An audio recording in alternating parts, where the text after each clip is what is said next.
Bluegrass Jamalong is proud to be sponsored by Collins Guitars and Mandolins, each and every one built from the sound up in Austin, Texas.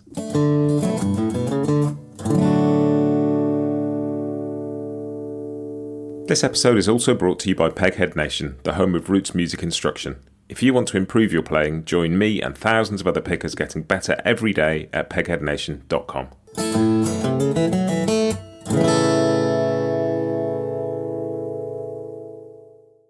Hi, this is Matt, and you're listening to Bluegrass Jamalong, the podcast for anyone and everyone who loves bluegrass.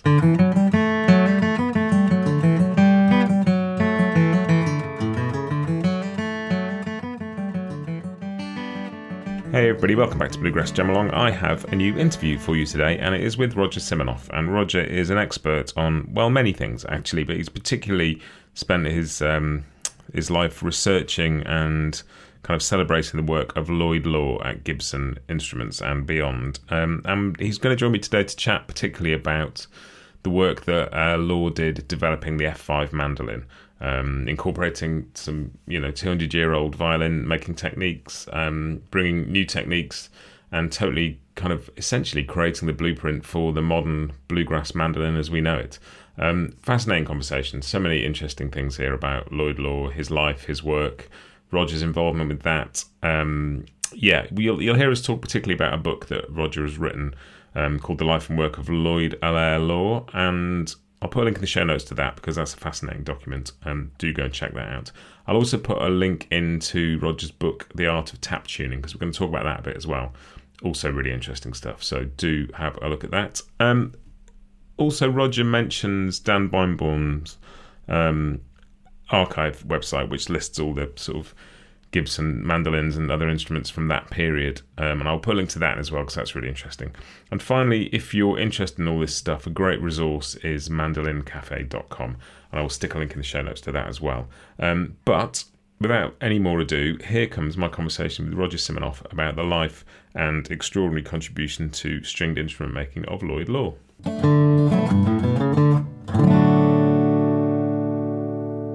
My guest on Bluegrass Jamalong this week is Roger Siminoff, and a little bit like the person we're going to talk about this evening, he has an array of talents, many specialities, but he's here to talk about a particularly interesting figure in the world of stringed instruments, and that is Lloyd Loar. Roger, welcome to the podcast. Thank you, Matt. Appreciate it. Good to be on with you. Lloyd Loar is a name many people in the bluegrass world will have heard, and it's a fairly unique thing. I can only think of one other person whose name is used to describe an instrument that the company makes it is not their name and they didn't found the company. And, you think of Les Paul and you think of Loar, and people say, I'm going to play a Les Paul, and people say he's playing a Loar. They don't mention Gibson. They don't mention, and it's an extraordinary achievement. So, their backgrounds are very similar. They were both very talented musicians. They had a little bit of a different bent. Les Paul was very much into electronics and being able to play with his tape recorders, be able to do multiple dubbing on track on top of track, which is very cool. But their relationship to the design of musical instruments was pretty similar. Les Paul lived in Mahwah, Mahaw, Mahwah, New Jersey, and went to the plant probably once in Kalamazoo, Michigan, went to the plant probably once every 2 years, and did the rest of his work through a guy named Bruce Bolin, who was the VP of Artist Relations at Gibson. And Lloyd Loar, of course, lived in Kalamazoo and was at the plant daily. But both of them had ideas on how to make instruments sound better, play better, easier to listen to, greater amplitude, all of those things. They were both very involved in that process. And maybe this is an oversimplification, and you'll have a clearer sense of this than I do, but it feels like Les Paul was advancing an instrument that was like a fairly new development, which is the electric guitar, whereas what Lloyd Loar did was to apply some existing techniques to an existing instrument to take it to an entirely new level.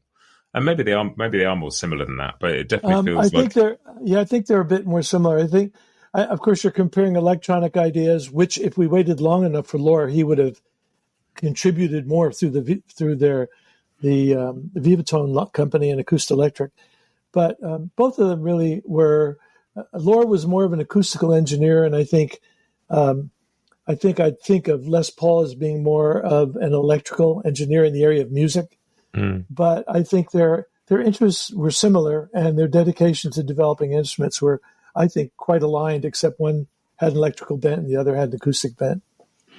And kind of for people who maybe don't know, people who've heard the name Loar, and like when somebody points at a musician and say he's playing a Loar, what exactly do they mean by that? Because it's a specific model of mandolin. Yeah, generally. really. In the bluegrass world, when someone says he's playing a Loar, they're really referring to the F5 mandolin, and more specifically the one that Bill Monroe grabbed in a barbershop. And it just so happens that, well, of course, the world thinks that Lloyd Loar built those and signed them, and he didn't at all. He was not a luthier. He was, again, a musician who worked at the plant in a couple different capacities over his years. But he really designed the instruments. He didn't build them. But when we think of as you said, when someone says he's playing a Loar, they mean an F5 mandolin, an instrument with F holes, with a tuned top and back, with a longer neck than the F4 had. And the interesting thing about the F holes is Loar didn't actually bring the F holes to Gibson. F holes were patented years before that, but he pulled a lot of things together. His real interest was in the violin, and I think if you look at the F5 mandolin, you see a whole bunch of contributions from the violin to the mandolin, which Loar tried to apply to the construction of that instrument. Yeah, and that's really interesting because you look at an F5 mandolin and you look at a violin, and obviously the tuning's the same, the pitches, right. They're very similar instruments in many ways. But if you very similar string scale also, which is interesting. And it is. I was one of the most sort of interesting chunks of the book was sort of reading through some of those things that Loar had learned from violin makers 200 years previously, and was bringing to this instrument to get more sound out of it, essentially. Yeah, exactly. And what were the features then that he sort of brought to the mandolin that hadn't been there previously? One was an increased neck pitch from the 4 degrees of the F4 to the 5.5 degrees of the F5 mandolin. The other very important one was the elevated fretboard above the soundboard, so that area under the soundboard was part of the entire vibrating member there, not just something that the fretboard rested on. Of course, the F holes, but again, I don't think he stole that from Dobson or other people who were before him, as much as wanting to bring the contribution of F holes from the violin family. In my mind, the biggest contribution he made to Gibson and probably to the world was this idea of tap tuning, of adjusting the resonant frequency of parts of an instrument so that the entire instrument, the structure of the entire instrument and the air chamber was harmonious with the sound that was or the energy and sound that was being produced by the strings. So this art of tap tuning, I think, was probably the most important thing that he contributed in my mind. And it's a fascinating concept. And I started out as a drummer, and anybody who is a drummer and has at any point attempted to tune the top and bottom skins of a drum to see how different types of tension affect the note, the pitch, it's obvious. But to think obvious. Of applying that to the sort of the gradations of the top of a musical instrument in the back, it's fascinating. And I hadn't really realised till I read the book that it wasn't just taking a piece of wood and trying to find the optimum resonant frequency. It was tuning to a specific pitch. Literally tuning it. You remove, you do it, especially with a soundboard. There are 2 tone bars that are, while they're parallel to the length of the strings, they're a little bit at an angle and not symmetrical. The treble bar is closer to the center of the soundboard, and the bass bar is closer to the bass F hole of the instrument. So they're not symmetrically positioned inside the instrument. And as you remove wood from them, you reduce their stiffness, which lowers the note. So the thicker the tone bar is, the higher the pitch is, just like a string that's tighter. And the more wood you remove from it, you tune it. You can actually tap on them and hear the notes very easily. So the components that need to be tuned in the instrument is the tone bar, the treble tone bar, bass tone bar, the soundboard, which tunes the soundboard. Those 2 things tune the soundboard. There's no separate tuning of the soundboard. The tone bars literally are the tuning devices for the soundboard. Tuning the backboard, you do that by removing wood until you get it to a specific frequency. And the backboard of the F5 mandolins were tuned to a C at 256 And if you want to drill down on that later, we can. But C256 is not the C that we hear when we play the A440 scale. C256 is a quarter tone off of the C that's in the A440 scale.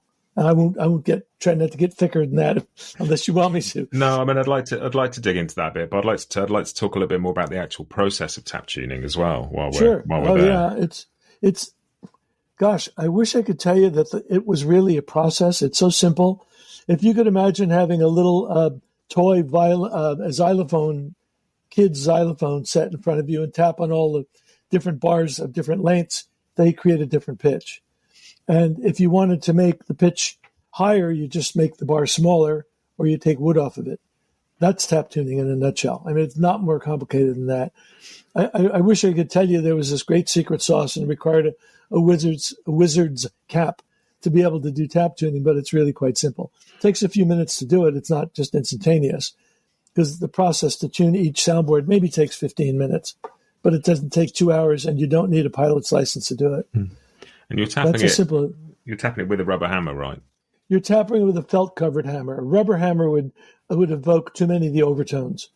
A soft felt hammer sets the fundamental, which is the lowest frequency at which any of the tone bars can vibrate. It sets them in motion without really evoking the overtone series.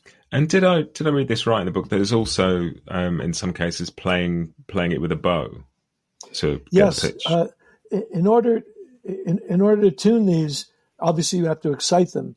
And you can rub the edge of a soundboard with a cello bow or a viola bow.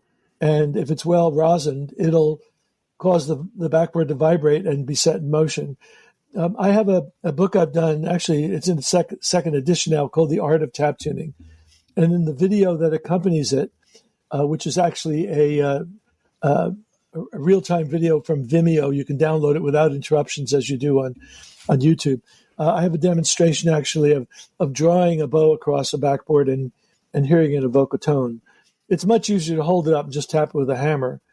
But the idea, I think, of getting it to be set in motion with a bow is something that Gibson and Loar spoke about in some of their writings, but I believe they did more of it by tapping than by bowing. And I guess that's essentially the same principle as anybody who's rubbed their finger around the rim of a wine glass and heard it produce a note. Exactly the same. Yes, precisely.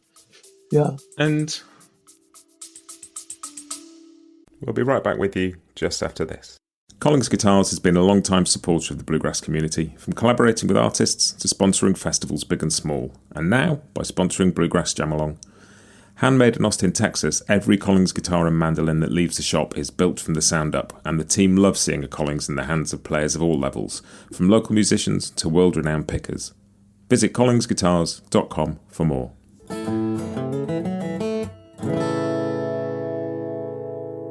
This episode is also brought to you by Peghead Nation, the home of roots music instruction. With 65 streaming video courses for guitar, mandolin, banjo, fiddle, dobro, bass and ukulele from some of the leading names in acoustic music, Peghead Nation has something for every picker. You'll learn the tunes and techniques you need to join in at jams and play the music you love, plus advanced techniques like improvisation, theory and ear training. Your first course is just $20 per month, and you can add more for $10 a month. Sign up for any course and get your first month free with the promo code JAMALONG, all one word. Join thousands of other players, including me, who are advancing on their instruments and having more fun playing the roots music they love at pegheadnation.com. And also the F-holes were tuned once the F-holes are tuned. The good news is that once you have that specific size body with that specific size volume of air, the F-hole size will not change instrument to instrument. So on F-holes, as you make the F-holes or the apertures, even a round or oval sound hole, as you make it smaller, you lower the resonant frequency of the air chamber. And as you make the F-holes larger, you raise the resonant frequency of the air chamber. And at both ends of that scale, you either get so high that there's no longer an air chamber, or so low that you close the air chamber up and there's no longer an air chamber. But somewhere in the middle is a sweet spot. And the wonderful German physicist Hermann Helmholtz talks about the very fact that for every given size air chamber, there's only one size aperture that ideally tunes it. So as we start working with different air chambers and start testing them, we find that the amplitude increases rather nicely as you're tapping on an air chamber and changing the size of the F holes or the round holes. And as you go too large, the amplitude drops, or as you go too small, the amplitude drops. There's a sweet spot in there. And the F holes were tuned, but each one wasn't tuned instrument by instrument, I don't believe, because the size of the instrument was the same, the cubic volume of the air chamber was the same, the shape, which is very important, of the body was the same, and therefore the apertures could be the same size. But they were originally tuned to that size. To get to that destination size, they originally had to be tuned. Because I guess that is, you're talking about size and that's a fixed thing, whereas when you're talking about tuning the kind of the back of the instrument, I guess all wood has slightly different stiffness and density, and so you're working with individual. Exactly. I actually show in the in the video that goes with the art of tap tuning, I actually show 3 mandolin soundboard plates that have come off a pattern carver that we had that were carved probably within 5 or 10 thousandths of each other. I'll let you convert that to millimeters on your but that's just a hair of thickness. And they were all profiled around the outside on a profiler to their identical perimeter shape. And yet when I held them up and tapped them for the microphone in the video demo we did, each one of them had a different pitch. So it speaks to the fact that these 3 pieces of in fact, the wood that we used there was red spruce from the northeastern part of the United States, which some people refer to as Adirondack red spruce, and there is no species called Adirondack red spruce. It's either red spruce or yellow spruce or silver spruce.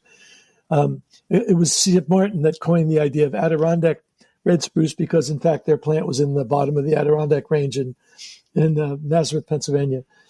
But these three plates that we tested came from the same board of wood before they were glued together center to center and carved and then profiled. So for all intents and purposes, they would have been brothers or sisters of each other. They should have been almost identical, but it proves that every inch of wood is different. So these 3 soundboards needed to be tuned in order to be identical. You can't just carve in thickness and say, okay, I'm done. And that's one of the fallacies of people who are building instruments today, thinking that, okay, I'm going to make a soundboard even on a guitar 90,000 stick, and that tells me everything I need to know. It doesn't even come close. So the importance of tuning these instruments, even guitars with their X bracing and F5 mandolins and everything in that family, and tuning banjos. And as a drummer, you can tune a head of a drum.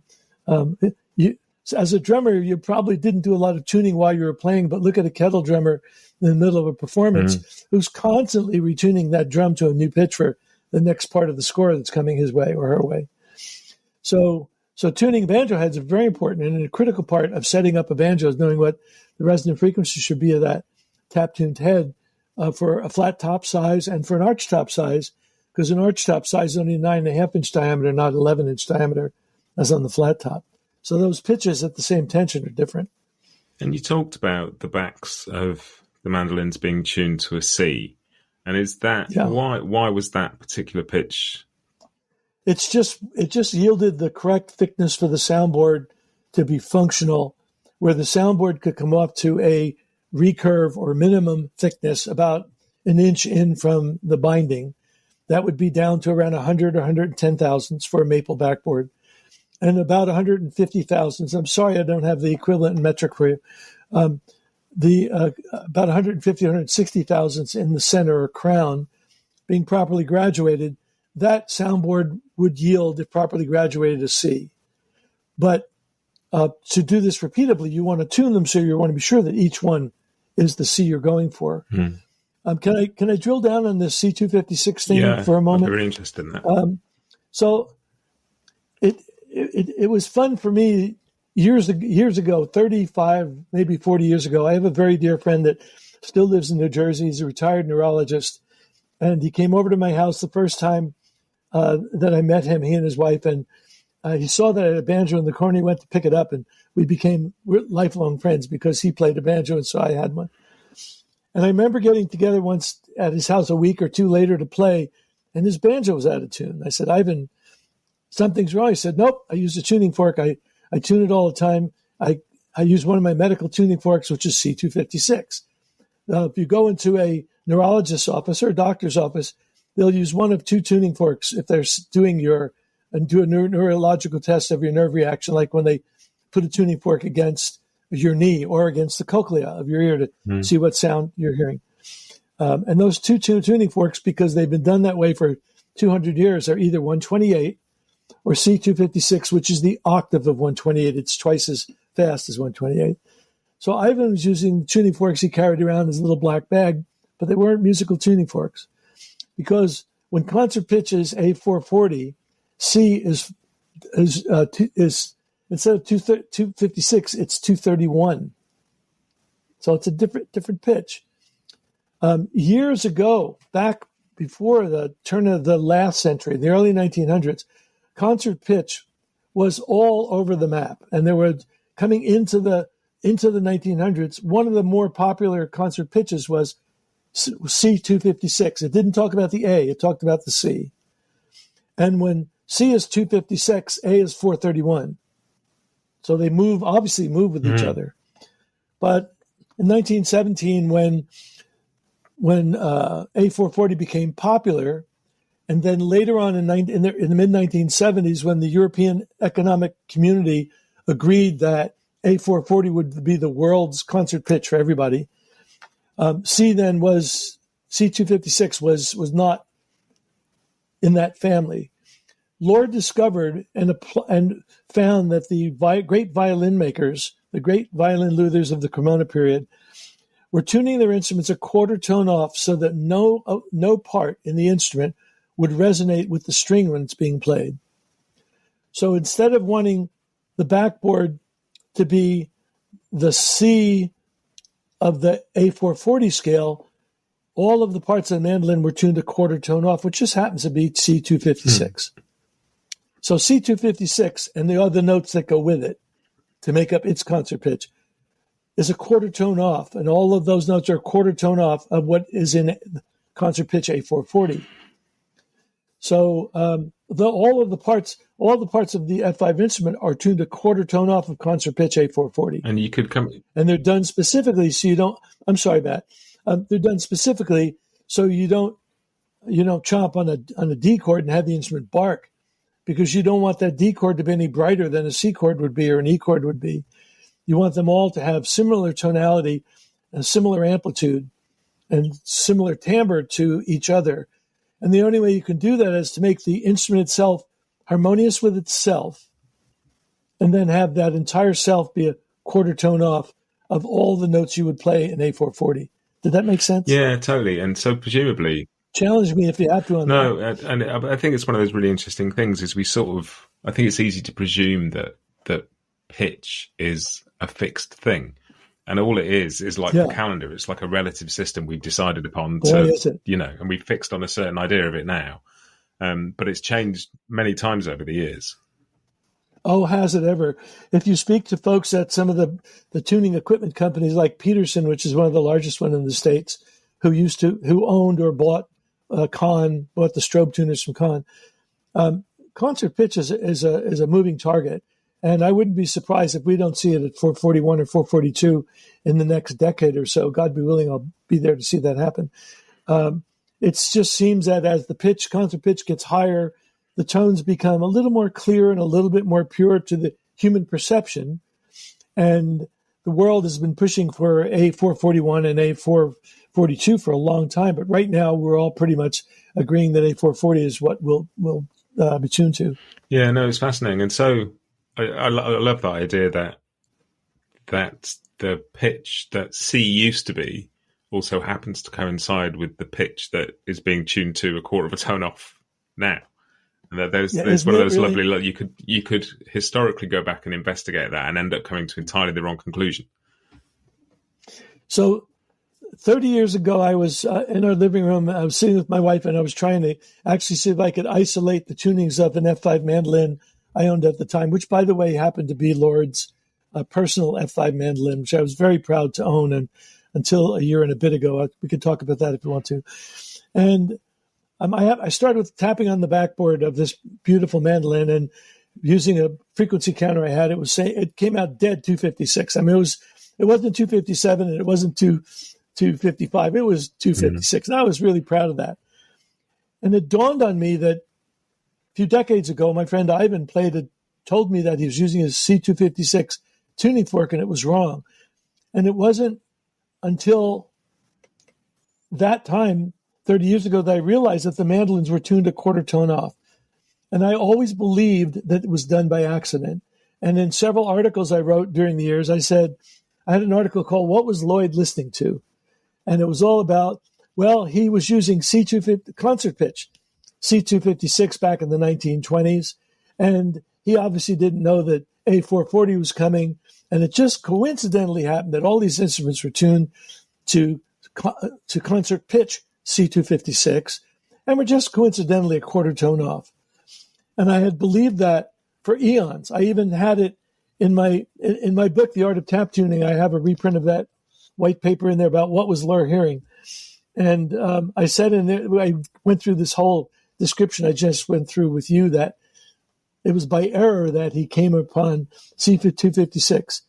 But while doing the book, The Life and Work of Lloyd Loar, and going through tons of his papers that we had, I came across one small article in which he describes intentionally using C256 as contra pitch, and these instruments must be tuned a quarter tone off. And I was about as wide-eyed as you could get, having this magic moment. And this was only 2 years ago that I found this document that made me believe all this stuff I had believed for years that it was by accident was, in fact, very much intentional and very much showed his brilliance of saying, let's tune these parts a quarter tone off so they are purposely not in balance with a note in the instrument. If you don't mind me going a bit further with this, one of the banes of existence for the violinist is to avoid wolf notes. A wolf note is a note on a violin where the instrument responds back with energy that's being sent to it from the bow.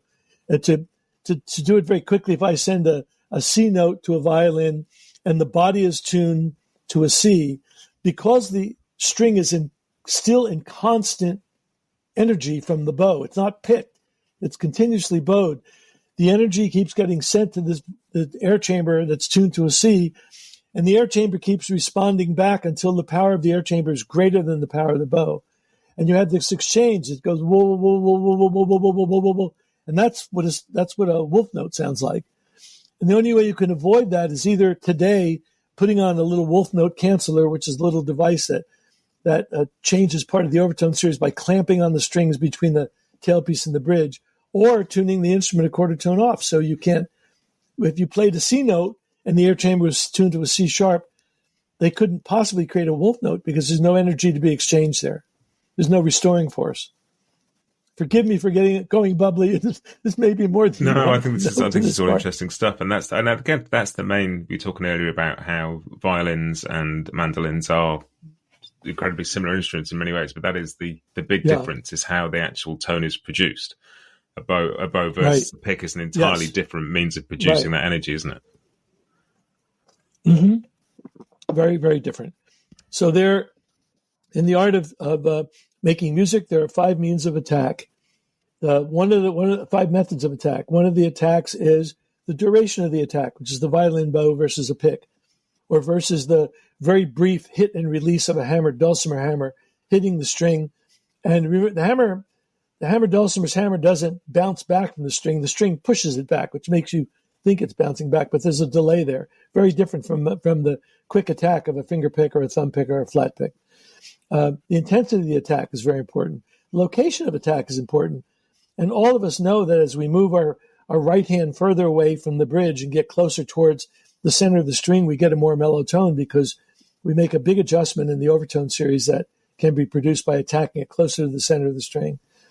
So anyway, without going into it further, the different means of attack, the methods of attack are very important. That's one of the critical things about the violin's tone.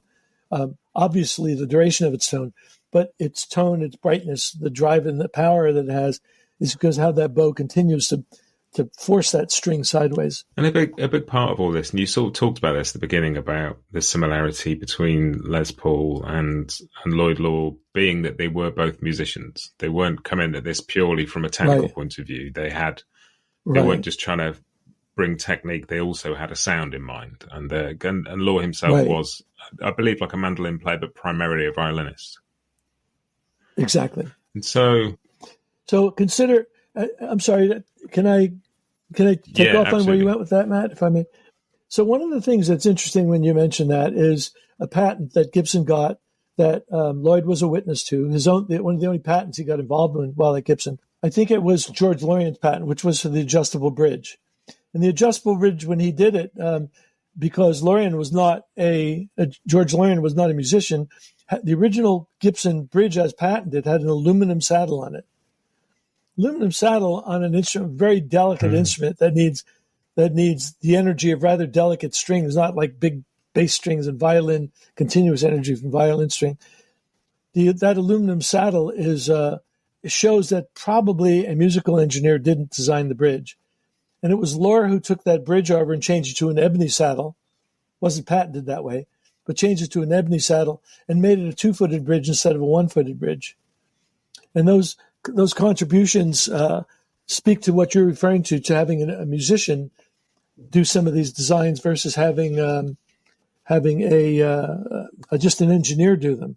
Yeah, and it's interesting in that, you know, he didn't invent a new instrument and didn't start a brand like Gibson, Martin, or Fender, but, you know, some of the biggest advancements in music are made by people who take what already exists and just improve upon it, and bring new things. You know, you think about even, you know, it's like not like the Beatles created a new genre of music. They took a whole bunch of stuff that existed already and just brought their thing to it and elevated it. It's, you know, and it's so often the case with these creative endeavors. Right.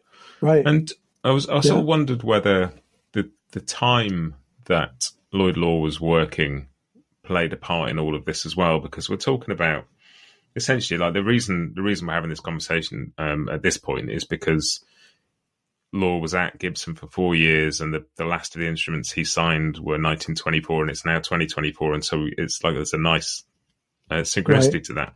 But that particular period in particularly American cultural history, before the financial crash, there's a huge amount of interest in semi-professional and amateur music making.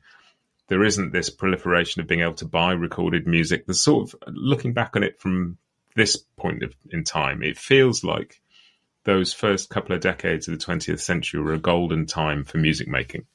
And that was a big part in why instruments came on in leaps and bounds at the same time. For sure. So you touched on several things here, and they're all very important. Yes, the early 20s and through the 25 and 26 were very important years for instrument making and instrument development. And as you alluded to, as we got into 1929, the Great Depression struck in the United States, and musical instrument manufacturing was at an all-time low. And from 29 to 30, probably 1935 was the real end of the Depression. People say they felt it through 1939. Often folks talk about the fact, and George Gruen has done this, and George and I are very good friends, and we can scream at each other and argue without losing the love we have for each other. George often talks about the mandolin, the F5 mandolin, being a failure because, I mean, it just stopped being made at the end of 1925, 26. It just stopped being made. Well, from a manufacturing standpoint, the F5 mandolin was a huge success. There are 200, we think about 290 of them out there. There's probably 300 of them. There are probably a few numbers we don't know about. Dan Bemborn, who, by the way, is in the UK, has put together a great list that's available. And I think his list now is 286 or 7 F5 mandolins. But imagine now in a 3-year period, 3 years of manufacturing, building 90 mandolins a year. That would choke any manufacturer today who's building mandolins. That's a huge production quantity. And I don't know how much the industry felt Loar's departure from Gibson, or the fact that they lost their acoustical engineer at the end of 1924. But I think it had, and whatever the news was that was out there, or whatever happened, it probably had some effect on people kind of feeling that Gibson may have lost its ground a bit by losing their critical acoustical engineer who brought them the L5 guitar and the H5 mandola and the K5 mandocello and mandolin. So I think some of the slowdown of the mandolin was, yes, it was beyond the mandolin era, but during that era, it was a highly successful product. And that quantity of sales for anyone making mandolins at the top end of the mandolin production today, that would choke anybody making mandolins today. 95 instruments a year. Yeah, because you think about like what goes into making particularly an F5 mandolin compared to making a flat top guitar or something else. It's far more intricate, and presumably I think, and you mentioned this in the book, is just the process of tap tuning. It's not necessarily that it takes a long time or it's too complicated, but it requires a very quiet space that is not suited to mass production and factory floors. Right. Right. When I was preparing the book of the life and work of Lloyd Loar, I was in rather frequent contact with two very good friends at Gibson. One was Jim Derlew. Jim was the plant manager when Stan Rendell, the president, retired. Jim Derlew took over until the company moved to Nashville in 1984 and 85. Jim, as far as I'm concerned, walks on water and is just a gem of a manufacturing manager and someone who listens well and makes great decisions. And when Jim and I were speaking about the mandolin production, and we were talking about this issue, and this was again during the writing of the book when I bounced back to him and said, hey, 95 instruments a year for mandolins, how does that float for you? He said, that's amazing. He said, I don't think we could do that today. And of course, he doesn't work for Gibson now. I think he meant that in the editorial way. I don't think we could do that today. And that is, he said to me, what you said a moment ago, Matt, he said, that is one of the hardest instruments we ever built. If you consider every aspect of the carved top and back, carving and sanding the flute, binding the instrument, and he would go through this litany of things that described how difficult that instrument was to build. So it was terribly hard to build that many in that period of time. And yes, the music culture in the United States specifically changed during the late 1920s and into the 1930s.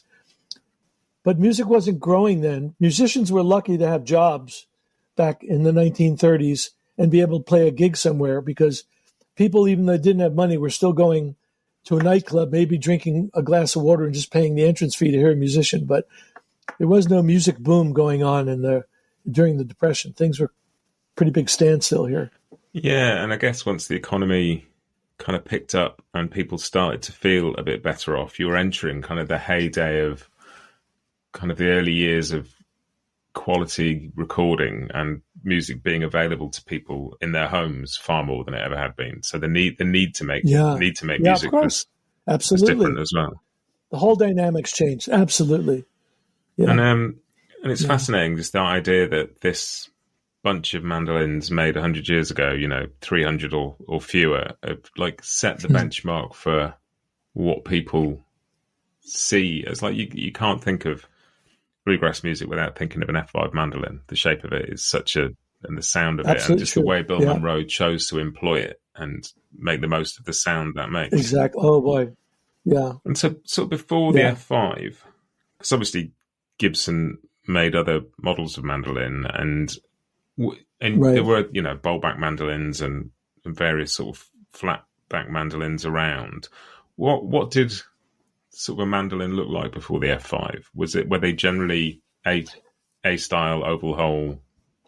So if we're talking about from Gibson, before the F5, we had, of course, the F4 mandolin, which was a scroll body instrument, 12 fret neck, 4 degree neck pitch, so a shallower neck pitch. No fretboard extender over the soundboard. That whole part of the soundboard was very bulbous and thick, and really from a soundboard standpoint, it was non-functioning. An oval sound hole with a small brace behind it, pretty much to keep the grain from splitting. But that shape really was a continuation of designs that Orville did way back in his earliest days. And when the four gentlemen went in to buy the company in 1902 from him, Lewis Williams, Leroy Hornbeck, Silver Reams, and I'll think of the other name later. When they bought, in 1902, bought the Gibson patent, or Orville's patent, that instrument was basically, his earliest instruments were basically scroll type instruments. So it was just an offshoot of his very zany idea of how to make a shape. It's very interesting to me that Orville Gibson was creative in his primary idea of building the entire rim out of a solid piece of wood, sawing it out rather than bending the wood so that the grain of the wood would lie in its natural state. That's the substance of his sole patent that he achieved, or that he was awarded. But his shapes on all his instruments were very, very unusual, many of them having some of the features of the Swiss zither. And if you take a look at some of most of which very, very much predate Gibson's work by hundreds of years, but the Swiss zither with its scrolls and its black-white binding down the edge and a lot of things. If I was building a mandolin back then and wanted to borrow some nice ideas of some design shapes, I think if I saw a Swiss zither, I'd steal a bunch of those scrolls and try to put them on a mandolin and end up with something you call an F4, And it is an extraordinary thing, the sort of F-style mandolin, in terms of, as a piece of design and an evolved shape. It's, it seems extraordinary to have ended up with that as a musical instrument. And, in terms of the so much. Yeah. And absolutely. And there are many luthiers today who are taking steps away from that and moving in other directions. People like John Mandolin, who did his own peghead shape. And while some of the builders like to follow that because that's what they're known for, like Lynn Dudenbostel and Steve Gilchrist. Yeah. Steve Gilchrist. Steve was just here 2 weeks ago. We actually had this discussion about peghead shapes and how so many luthiers are really trying to break away from the F5 shape. One, because Gibson is being a little more aggressive on trying to stop people from using what they think is a patented design or trademark design, which is not yet on the peghead shape. Their truss rod is a trademark design, not the peghead shape. But I think some people are trying to break out of the mold to see one thing, if it'll feel any better to hold, if it'll sound any better to play, and any of those kind of things. So we're seeing some variations, but as you've mentioned, the F5 mandolin is a cornerstone of the bluegrass band. It's a shape that you need to see among those shapes that you see on the stage. And it's strange that when it's missing, we all kind of sit back and go, that's interesting. He's playing an A5 and that person's using an A-style mandolin. How interesting. So, however, sometimes we find that they're Gilchrist A's. So Steve always gets the better part of it, or Lynn Dudenbostel does. Yeah, and it's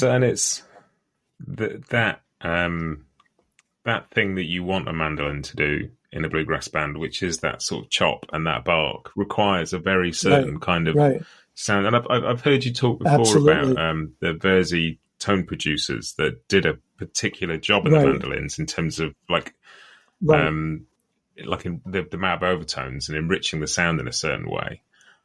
But it doesn't lend itself to that thing a bluegrass mandolinist wants. It doesn't lend itself to the chop. It lends itself to the kind of music that was being played in the early 1920s, the classical music, and hearing a rich overtone series from the instrument. Did you want me to describe a little bit of the attributes of the Verzi? Would that be helpful to your audience? So the Verzi tone producer is basically a plate that's about 3.5 by 5 inches that sits inside the. It's an oval-shaped or teardrop-shaped plate. It's 90 thousandths thick, made of typically very wide-grained spruce, so it would be very flexible. The great feature about this disc that is supported in the center of the instrument, both the same distance from the soundboard as is from the backboard by 3 feet, is that it is not supported around its edges. It is only supported in its center. And plates that are held around their edges or their perimeter vibrate in different modes than plates that are held around their center. And as a drummer, you would know what happens when you take one of your hi-hats and hold the edge of it and hit it and completely modify the sound, absolutely completely modify it. Imagine if you held it around one of your hi-hats around its entire rim and tapped it, you'd get a little, but you wouldn't get much of any kind of sustain or ring that you get out of a hi-hat when it's held or sprung or supported in its centermost part. So this vibrating membrane in the center of the instrument is not so much an additional soundboard it is as much as a more flexible soundboard, a more flexible plate that rests inside the instrument, is able to produce the overtone series, which gives the instrument tremendous warmth. It sounds like more like a piano than a mandolin when you play it. Many bluegrass musicians will go into their F5, sadly, with screwdrivers or other tools and do a crude process of tearing the versatone producers out so they get the chop back. Those instruments don't sound the same as the F5s that were made without tone producers in them initially, because when they were made with tone producers in them, they were tuned differently because they knew that a tone producer was going to be hung on the soundboard. So you had to modify the tuning of the soundboard to account for the fact that now you're going to hang a couple ounces under it, this piece of wood membrane under it. So those two instruments, an F5 without a tone producer and an F5 that had a tone producer but it was removed, those two F5 mandolins will sound different. Yeah, I mean, that makes a huge amount of sense when you think about it in those terms. And what proportion of the F5s would have had one of those? I don't know for sure. I'd have to go back and look at Dan's list. I would think some 25% of them. At the very last, just before Laura left, it was actually listed in their catalog that it was standard equipment on their master model instruments. So all the masters, the L5 guitar, K5 mandocello, H5 mandolin, the F5 mandolin. But by the time they did that, the Verzi relationship and Gibson relationship and Lloyd Loar relationship were over and done with. And after the end of October 1924, the Verzi tone producer was no longer part of the line at Gibson. It was not even available as an accessory. So that's when Lloyd left at the same time. So. And you mentioned there about mandolas and the L5 guitars, and the vast majority of instruments that Loar signed were the F5 mandolins, but there were, right, there's at least one A-style mandolin out there, and some L5 guitars and some mandolas and mandocellos. And, how much of a sort of role in developing those lines did he have? Was the F5 the main focus, or? Boy, I wish I could tell you that. I don't know. I'd love to find that information out. I think a lot of that now is gone forever. Mm-hmm. Exactly what his role was, he was pretty busy between the objectives he was handed down by Lewis Williams, who was then the manager of Gibson, who told Loar what his responsibilities were, between being responsible for filing patents and for keeping track of all service records and maintaining all the service files, and being an acoustical engineer, which was actually not in his job description. But importantly, also managing the service agents and being on the road with the Gibsonians promoting the instruments. Lewis Williams was no dummy. He was a marketing genius. And he knew that the only way to get people to play those instruments was to go stick it in their face out somewhere in a little town, put a concert together and invite everybody in, and have them hear a wonderful professional group of musicians demonstrate how these instruments sounded together. So that was a big part of Lloyd's job, was to go around and do that. As far as some of these other little things he did and where he could maybe make an enhancement to the existing F4 line or the existing H4 line that was complementary to the F5 and H5 at the time. I'm not really sure. And because he also had some influence on banjo design in his time there, didn't he? Yes, he did. He did. So Loar was working on some banjo designs, and near the end of his term at Gibson, he was asked to sign away his rights to, in an agreement he signed, to sign away his rights to that design. And then in his closing agreement at the end of October, he actually signed a document that said that he's relinquishing his rights to the spring-loaded ball-bearing tone chamber, which was the ball-bearing design of the banjo, obviously, not the other instruments. Mm-hmm. And a bunch of other accessories, the bridge that he redeveloped from aluminum saddle. They were very carefully detailed, and I have these in the book, very carefully detailed what he gave up. And then after he left the company, 9 months later, a guy named George Altermat, who actually replaced Loar and became an engineer at Gibson, was not a musician, but an engineer, filed for a patent for the spring-loaded ball-bearing tone chamber. Now, in the States, and I think this is the same in the UK, but in the States, a patent can only be filed by the person who conceives the idea or design. So there's no way legally for, and I use that word, but let's do it. There's no way legally for George Altermat to have filed and been awarded a patent for a ball-bearing tone chamber that belonged to someone else, even if the other person assigned it to Gibson. Now, Lloyd Loar could have filed for the patent and then assigned the patent to Gibson, but you don't give up your rights before that and are not named as the designer in the patent. This is a very frustrating thing that they got away with. And a very dear friend of mine who happens to be a mandolin player is a patent attorney. And he got what is called a file wrapper. And I didn't even know until Jay, this attorney friend, told me that there was such a thing as a patent wrapper.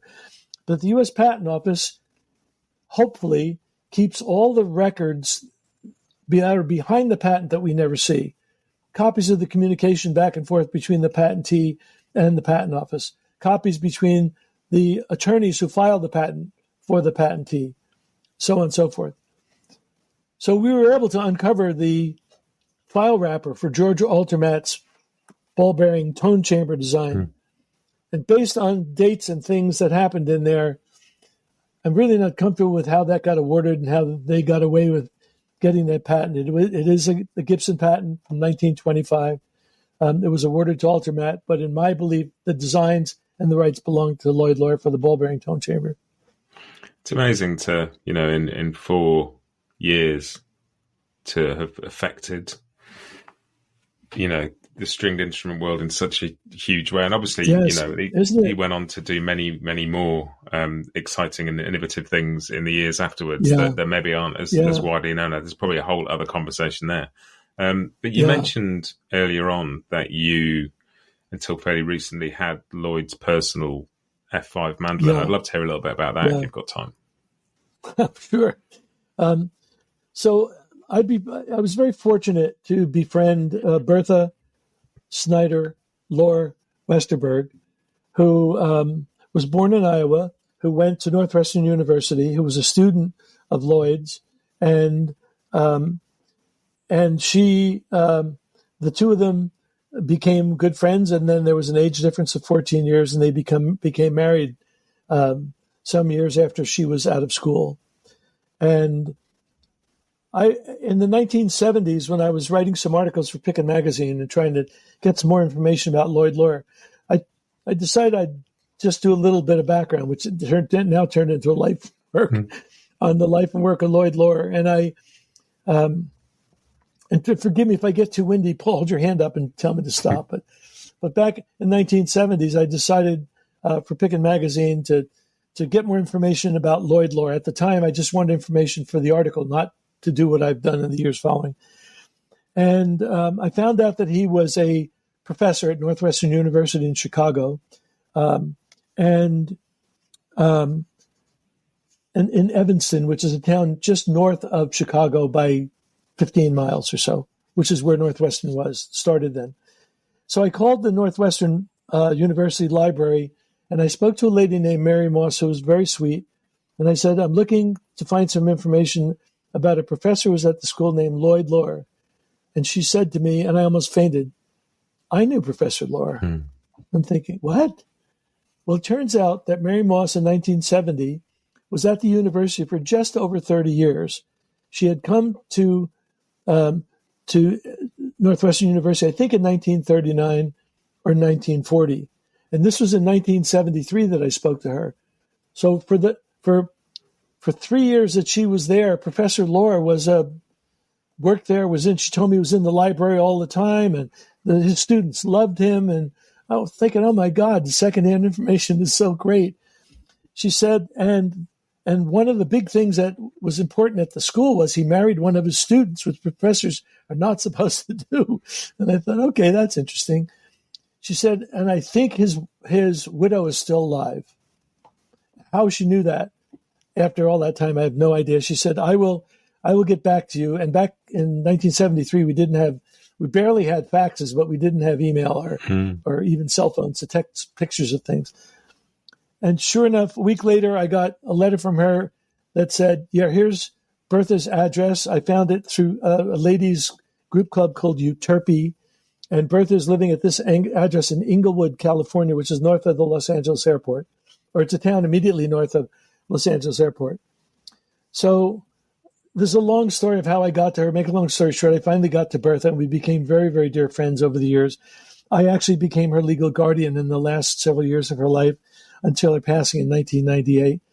And I learned from, I guess I have to back up on the story.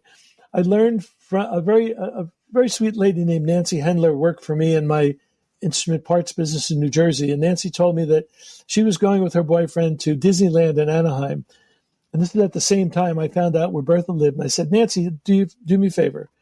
If you'll drive from Anaheim to Inglewood, which is about an hour, and just go to this lady's door and just introduce yourself, because my letters are not coming back.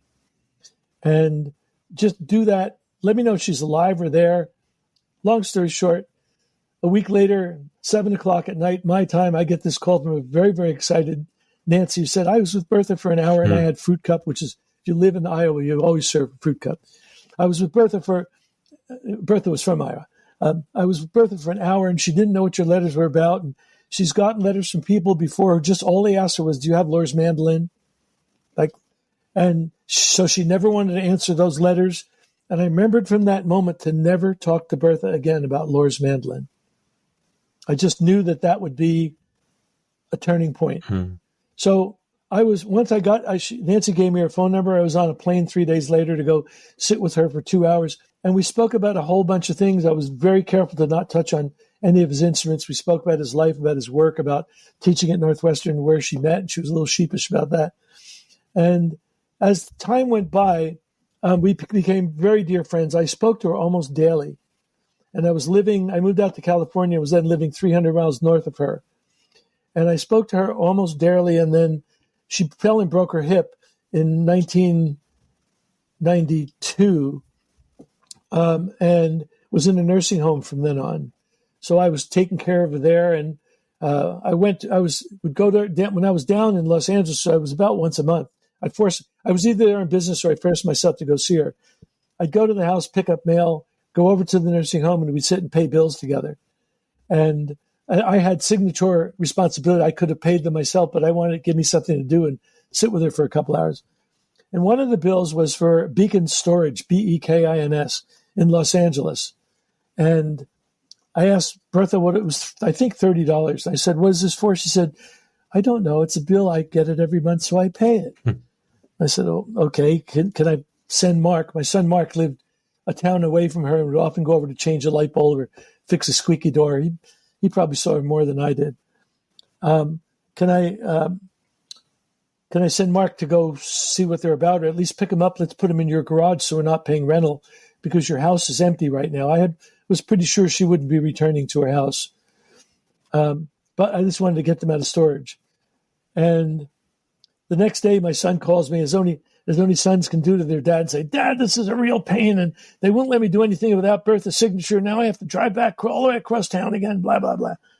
But I'll do it. Okay, nice to have a good son. He called me 2 days later and said, Dad, you're not going to believe I got 5 crates of musical instruments in my truck.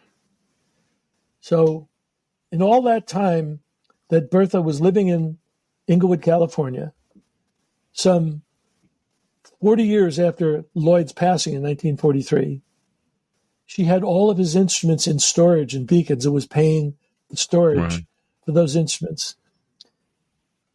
You got to fast forward a couple of years. All the instruments were, we weren't able to sell them through auction, and we tried several times.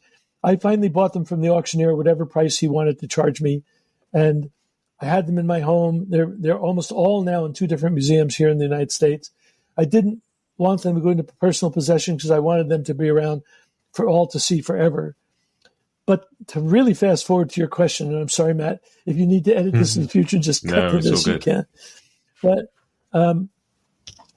in the probably 2 years before Bertha died, we agreed with the help of a state-appointed ombudsman, which is a person who took over my guardian care for her because of reasons we could get into it. And you and I'll do, God be willing, over a beer someday when you come. Whichever one goes over the Great Pond, we'll do that. I was working with an ombudsman, her, and the house was cleaned out. And I went back to make sure my son and I still had keys. I went back to the house to make sure that everything was still was gone, and went into the guest closet in the front of her house. It's just a small closet, and reached up to the left. I noticed that there was a sheet hanging on the left side of the closet from the ceiling to the floor, which I had never seen before. Of course, I didn't even think I was in the closet before because I never went down to the jacket or something that needed to go into a guest closet there. And sure enough, as I reached down through the sheet, there's a case of some kind behind the sheet. I pull the sheet open, and of course, there's an oblong case, and now you know what was inside the case, but Loar's mandolin. So after I got done feigning and trying to get myself to stand upright again, I put the mandolin back in the case, got in my car, drove over to the nursing home, which is about 15 minutes away. I said, Bertha, this is a pretty valuable instrument. I never knew you had Loar's mandolin. And she said to me, you never asked me about it. Thinking, yeah, that's true. I probably should have asked, but I didn't. I said, well, Bertha, if we sell this, we can raise a lot of money to pay for your continued care, along with what we're going to get from the house. She said, I don't want you to do that. Will you take care of that for me? I'd like you to have it. Mm-hmm.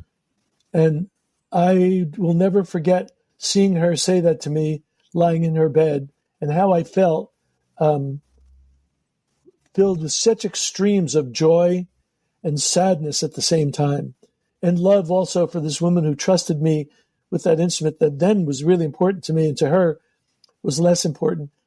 And I found out after that, and before she passed, that the ombudsman wanted to clear her will while I was still around. And Bertha had left me Lloyd's viola, the one that he had Verzi put the tone producer in, that's written in the Verzi catalog, left me her viola in his will. And for some reason, I think she thought I had more interest, especially when Mark brought over the pianos and the clavichords and the speakers and all the tenor banjo and all this. The mandolin was not in the crates, and the other stuff that was in those crates.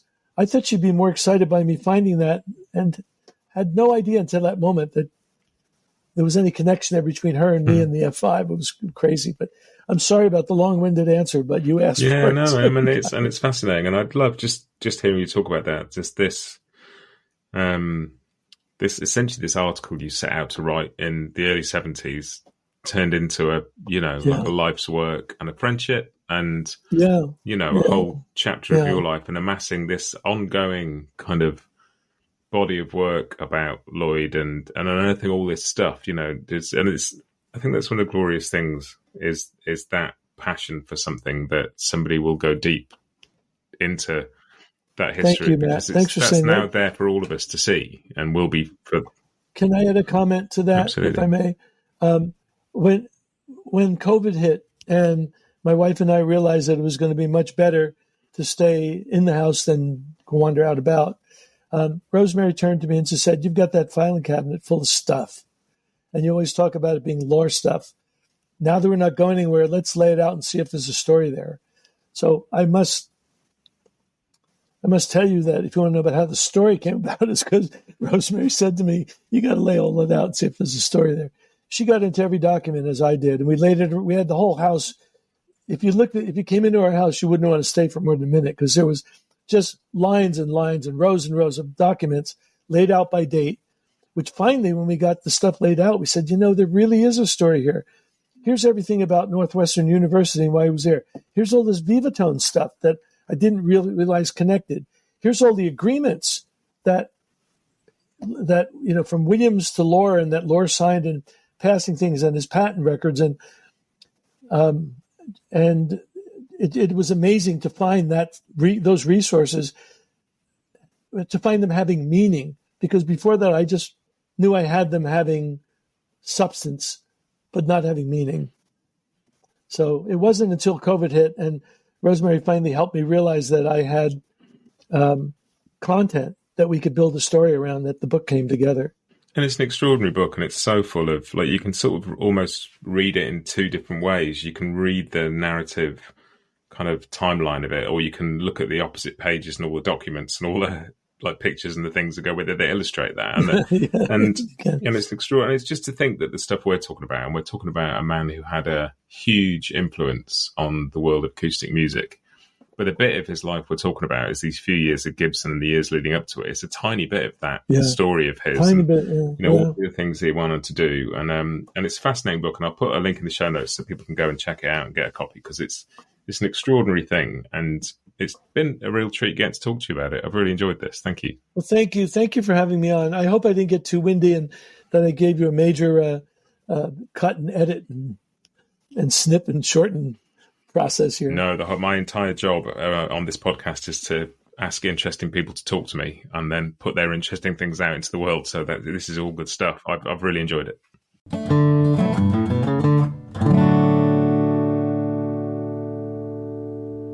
And that's it. I hope you enjoyed that one as much as I did. As always, check out the show notes for links to the stuff that we talk about and more information.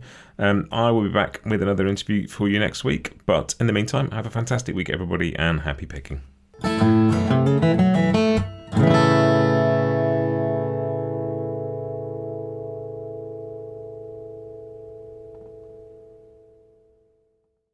Bluegrass Jam-Along is proud to be sponsored by Collings Guitars and Mandolins, making some of the finest guitars and mandolins in the world since the 1970s. Visit collingsguitars.com and find out why.